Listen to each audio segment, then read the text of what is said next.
जहां मुल्क भर में स्वच्छ भारत मिशन के नाम पर सफाई मुहिम ने खूब सुर्खियां बटोरी है, वहीं दूसरी जानिब रियासत गुजरात के तालाब गंदगी और गलास्तू से भरे पड़े हैं। अहमदाबाद शहर के बहरामपुर इलाके का सोंडन तालाब कई बरसों से सफाई से महरूम है।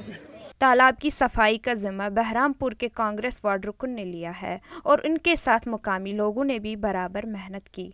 इस मौके पर अहमदाबाद म्युनिसिपल कॉरपोरेशन के साबिक़ अपोजिशन रहनुमा बदरुद्दीन शेख भी मौजूद थे।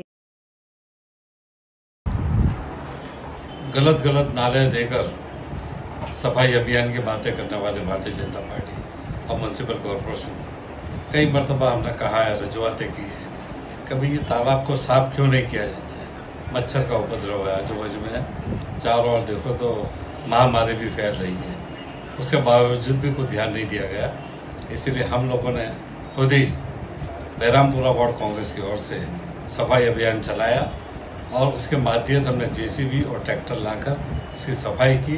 हमने म्युनिसिपलिटी हुकाम तालाब की साफो सफाई की तरफ बिल्कुल तवज्जो नहीं दे रहे थे, जिसके बायस मुकामी लोगों को मुश्किलात का सामना करना पड़ रहा था। इस गंदगी की वजह से आसपास के रहने वाले बहुत सारे मरीज आज भी तड़प रहे हैं।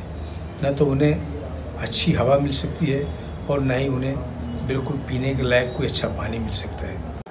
अब देखना ये होगा कि बहरामपुर इलाके का ये तालाब कब तक हुक्काम की लापरवाही का शिकार होता रहेगा और क्या मुकामी लोगों की जानिब से उठाए गए इन इक़दामात से हुक्काम की आंखें खुलेगी। ईटीवी भारत के लिए अहमदाबाद से रोशन आरा की रिपोर्ट।